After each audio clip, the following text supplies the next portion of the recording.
Bien, bonjour les amis et bienvenue dans cette vidéo. Alors, si tu es nouveau sur la chaîne, je t'invite à t'abonner à la chaîne, à activer la cloche de notification pour ne manquer aucune de nos vidéos et de partager nos différents contenus autour de toi afin que tous ceux qui sont intéressés par les études en Belgique comme toi puissent bénéficier des informations. Alors, l'objet de cette vidéo aujourd'hui, c'est de répondre à une question qui nous a été posée, à savoir comment et à quel moment est-ce qu'il faudra faire son passeport. Alors, pour faire le passeport, pour le cas de ceux qui sont au Cameroun, vous savez que la procédure maintenant, elle a changé. Donc, en 48 heures, il est possible pour vous de faire rapidement et facilement votre passeport. Et voilà, les frais, certainement augmenté, mais à 110 000 francs, je pense, avec quelques petits frais qui vont autour de, voilà, de la constitution des documents, etc. Mais c'est évident, c'est pas difficile. En fait, pour tout le monde, c'est-à-dire pour ceux qui sont dans les autres pays, la procédure pour faire le passeport, elle est très facile. Voilà. Du moment où tu te rapproches du centre de production des passeports, c'est-à-dire l'institution qui est chargée de la production des passeports, tu suis la procédure qui a été demandée, la procédure qu'il faut. Et voilà.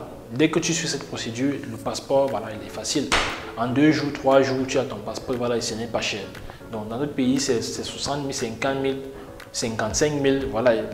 Tout dépend du pays et voilà, la procédure, elle reste facile et accessible à tous. Maintenant, comment faire, à quel moment est-ce qu'il faudra faire son passeport?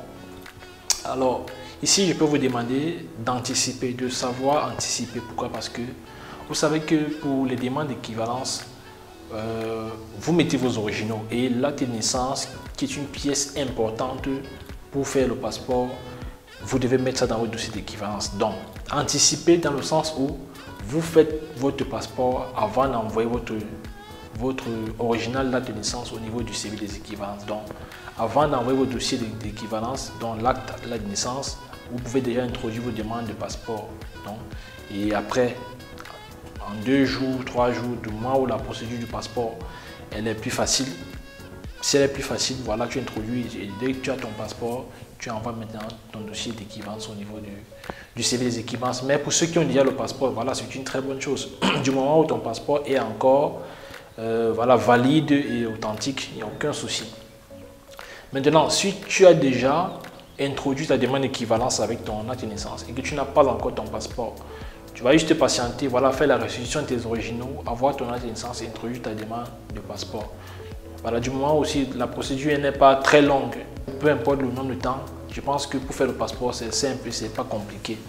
Je pense que voilà, le pays où je pense qu'au Cameroun c'était un peu plus difficile il y a certains temps, mais maintenant c'est même devenu plus facile de faire le passeport, voilà, que de faire la carte nationale d'identité. Voilà, c'est l'ironie, mais voilà, je pense que si tu souhaites faire ton passeport, il est préférable pour toi de le faire avant, dans la mesure où tu vas introduire ta demande d'équivalence. Si tu n'as même pas besoin d'équivalence, ça ne sert à rien de te précipiter. Tu peux le faire après avoir obtenu ton admission parce que pour la prise en charge, ton grand aura besoin de ton passeport.